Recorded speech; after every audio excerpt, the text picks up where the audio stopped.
Hey everyone, this is Anna Gressel, and you're listening to the AI Drop, your briefing on how AI is reshaping the future of business law and industry. We bring you fresh drops each week so you never miss a beat. Welcome to the podcast. Hey everyone, I'm really excited today to be joined by Beth George, who I have to say is one of the reasons I am at Freshfields. I was so excited about the opportunity to work with her, and she's just a standout in the AI space, in part because she brings a real depth and richness of expertise on a bunch of different cross-functional issues that cut into the space, including geopolitical risk, national security, defense, cybersecurity. It's a lot of the things that we bucket into what we call strategic risk within our firm, and that's a core lens through which we view the AI advice that we're giving to our clients. So, Beth, I'd love to just turn it to you to tell us a little bit about your background and how that relates to your practice in the AI space today. Sure. Anna, thanks for having me on. And I will say that having you join Freshfields is one of my biggest accomplishments. So look, my background was in undergrad. I did a lot of programming and computer science. I actually went into crisis comms after undergrad for about 5 years. And then I went to law school and was really focused on national security. I joined the Department of Justice and the National Security Division around the time that DOJ was very focused on economic espionage, and particularly cyber economic espionage by China. And because I had this computer science background, I ended up working very closely with the FBI and the intelligence community at looking at how IP theft was happening, foreign surveillance of U.S. companies. I ended up working in the Senate Intel Committee and then at the White House, where I worked on the OPM data breach, and then ended my career in the Obama administration as a Deputy General Counsel of the Department of Defense. In the first year of the Biden administration, I was the acting general counsel of the Department of Defense. I came in and helped stand up that office and transition it to the new administration.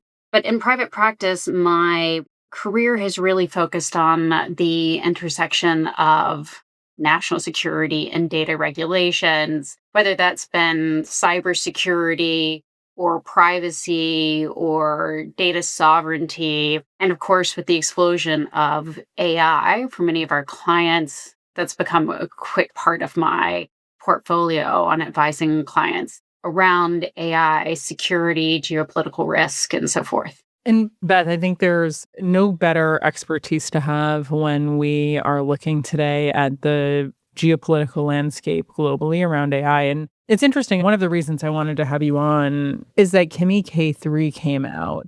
And for folks who don't know, this is a Chinese open source model that topped the model leaderboards in many respects. And it felt almost like a second DeepSeek moment where we really saw advancement in Chinese capabilities coming out into the market in a way that maybe wasn't completely unsurprising, but certainly made a splash in the media. And I think it would be helpful for us to take a moment to tease apart the implications of that, both globally and domestically from a policy perspective. Sure. I think for a long time, the United States government has, and particularly the Department of Defense, has thought about China as a near-peer competitor.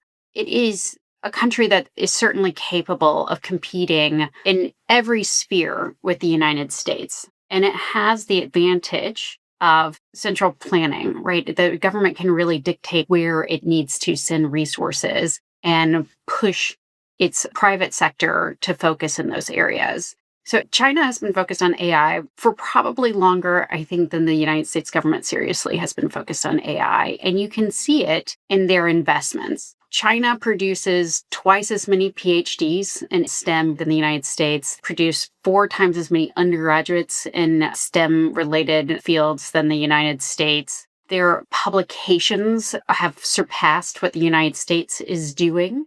I think that there's a stat that's the top university in China has put out more patents than Stanford, Harvard, Princeton, and MIT combined over the course of 2 decades.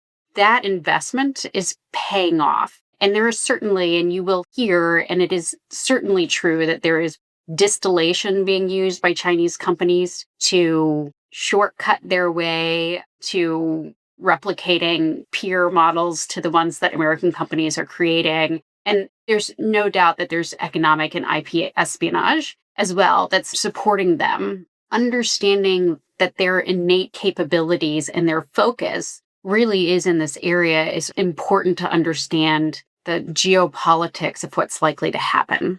So, Beth, looking at all of that investment in AI, and particularly on the educational front, where do you think China is attempting to go with its AI policy? We also see a huge amount of investment, for what it's worth, too, in robotics and other advanced technologies.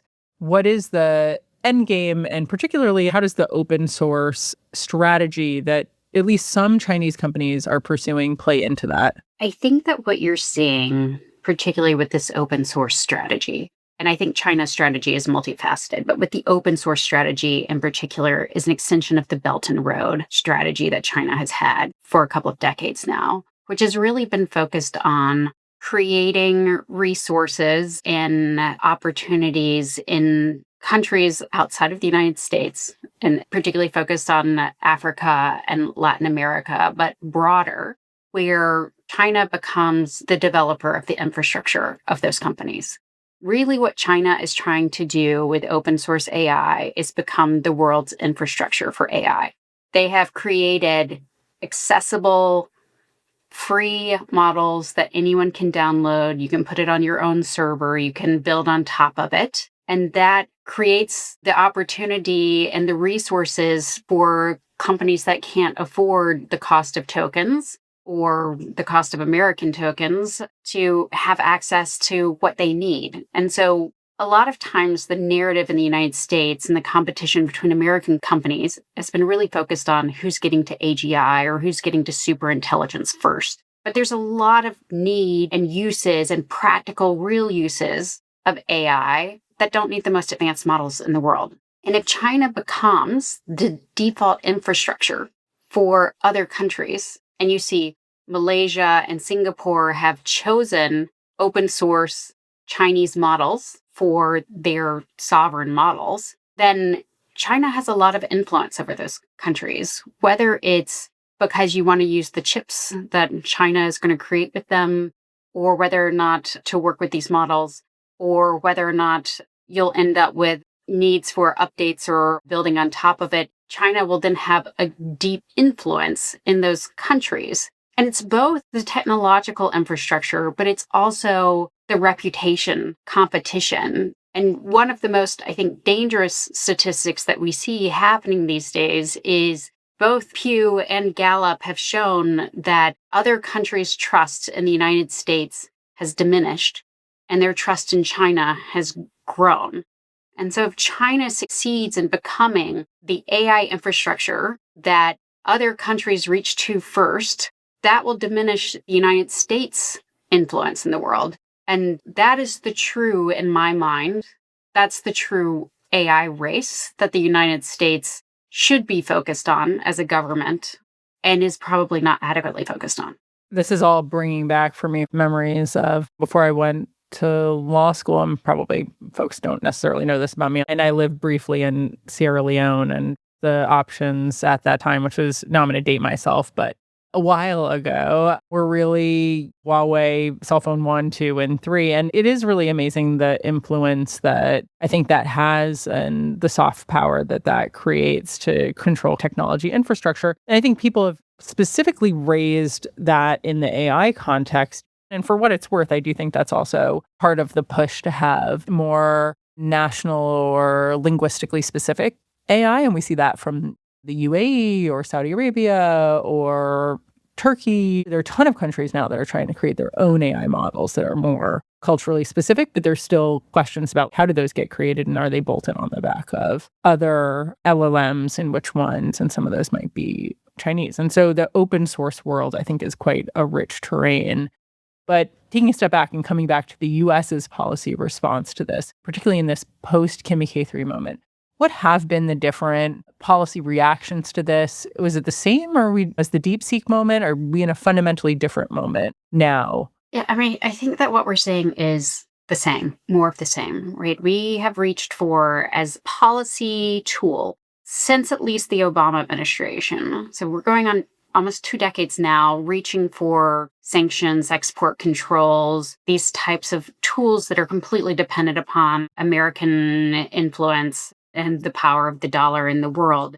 But we have seen these policies fail, and yet we continue to run towards them, right? So our banning DeepSeek from US government devices, which is totally fair. I'm not saying we shouldn't be doing that and that there's not a true national security reason for doing that, has not stopped other countries from selecting DeepSeek as their national model. Banning US companies from using open source Chinese models does not necessarily result in them turning to American models. But more importantly, it certainly doesn't result in companies around the world choosing American models instead.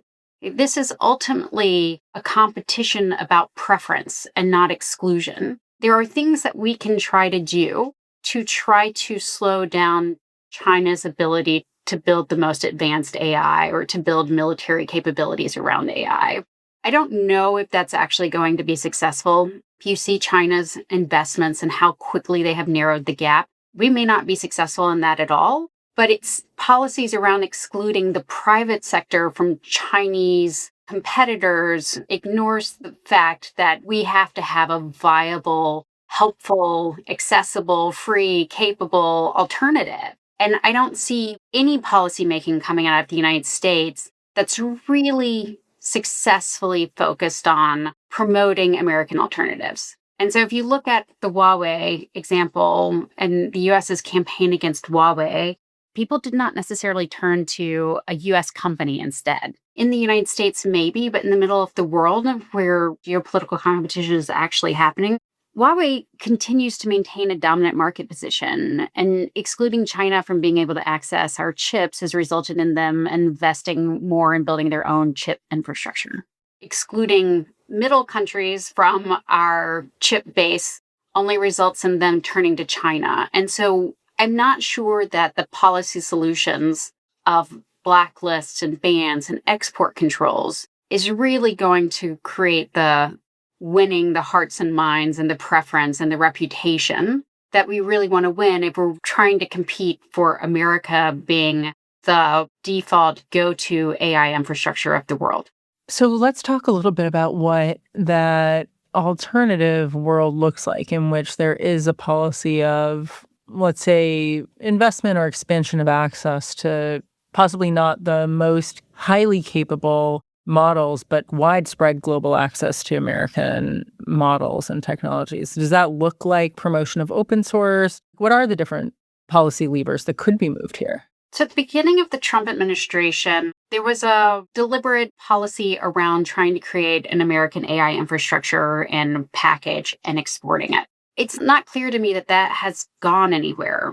Certainly, the greatest sounds and the greatest complaints are around policymaking of exclusion, more bans, more preventing of accessibility.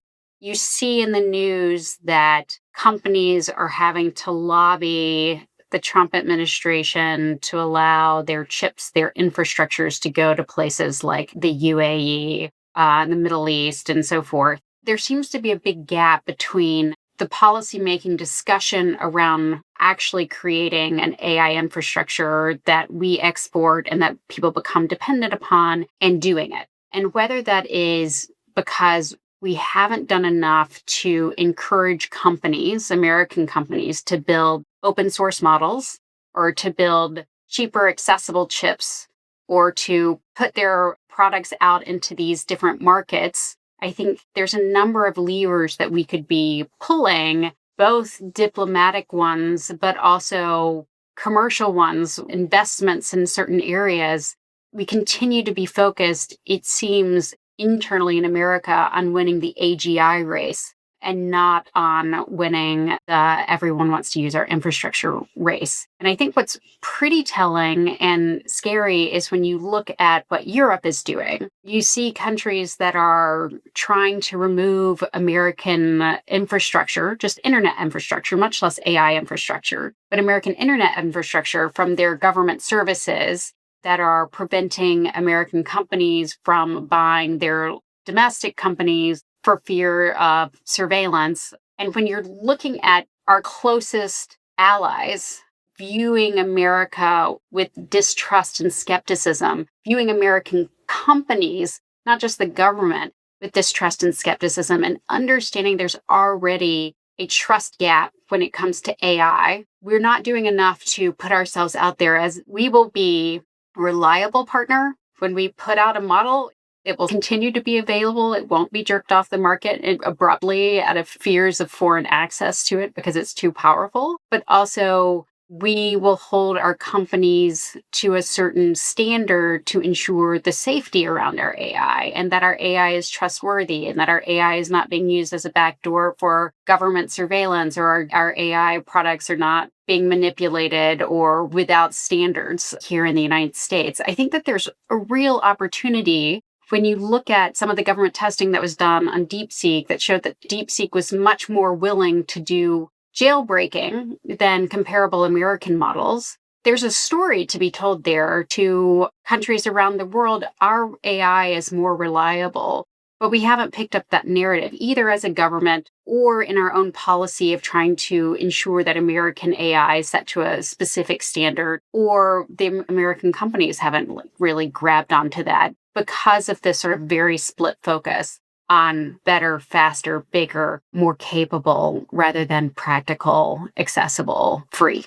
I think if I'm going to look ahead, the place where it feels like the narrative may become even more important around this, to your point, is really when we start seeing widespread deployment of robotics, because almost necessarily robotics tends to rely on smaller models. You may have more embodied AI. I mean, there's this movement towards physical AI, embodied AI, and these are models that really sit within the robots themselves sometimes and are helping to power their functionality. So we're not talking about necessarily the most sophisticated, biggest models in the world. We're talking about something that is theoretically much more able to be democratized in these smaller model forms.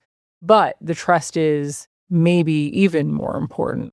I hesitate to say more important, but critical when we're putting robotics on the streets with people in houses, undertaking safety critical functions. Do you see the world of robotics as being a place where this narrative ends up taking on more force or becomes more pressing? I would say both robotics and agents, right? So earlier this week was, and knowing this is broadcast later, but was the release of the news that OpenAI had an incredible model that managed to hack out of its sandbox and then hack into Hugging Face. It's incredible. It's impressive. It's scary.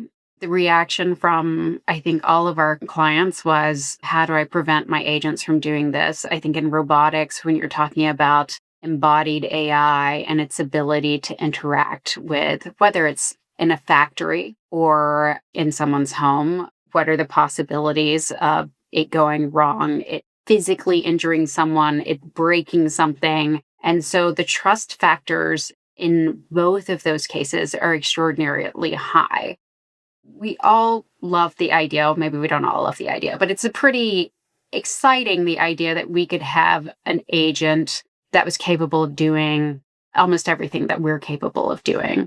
But I think there's going to be questions of whether or not we want it to be that smart, particularly if what it might end up doing is violating access policies and breaking things to get with a singular focus. And so I do think performant enough was a term that a CEO used about why they chose one of the Chinese models. It was sufficient. I think there is going to be a moment where people have to think, what is enough? You know, what do I need that the AI is capable enough of doing, rather than it moving to the most highest end models?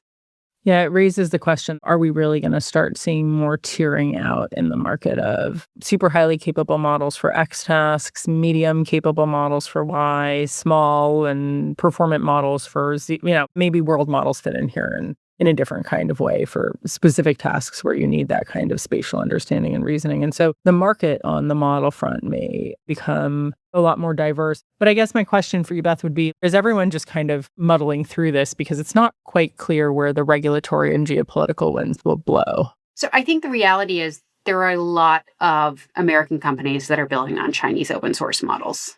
You can look at the statistics alone and see how much more Quinn is downloaded than US open weight models. And I think the advantages of building on an open weight model where you can control the weights, you can control the infrastructure, you can build on top of it, is just deeply appealing. I know that there are congressional investigations, and we have warned our clients about some of the public congressional investigations around using Chinese AI, but I'm not sure that that's sufficient to really deter many of these companies from using what they think is the most cost-effective, accessible, and sufficient model for their own use. I think there's a big opportunity for American companies to continue to build and compete in this area. But I think that you can see where the market is, and it hasn't been overwhelmingly moving towards the American models. So I think there are risks, both concerns around what safety standards are in these models, concerns around whether or not there could be litigation around the distillation or the training data that was used to create these models. It's certainly not without risk, and it's not without political risk as well. But right now, I think a lot of our clients think those risks are worth taking. Well, I think we should continue to have this conversation, Beth, including because the cybersecurity landscape is, as you mentioned with the recent news, increasingly just intertwining with all of these questions around capabilities of the models. So I would love to continue to talk through these issues with you, particularly because everything seems to be moving so quickly these days. Thank you for coming out and talking about this extremely important topic with us today. Thanks for having me, Anna. That's today's drop. Thanks for listening. If you'd like to hear more of the AI Drop, hit subscribe and join us each week for fresh insights on what's shaping the future of AI. This podcast is for informational purposes only, and it does not constitute legal advice or establish an attorney-client relationship. It may be considered attorney advertising, so prior results do not guarantee a similar outcome. The views expressed here are those of the speakers and do not necessarily reflect the views of their firms, organizations, or clients. For more information, please visit freshfields.com.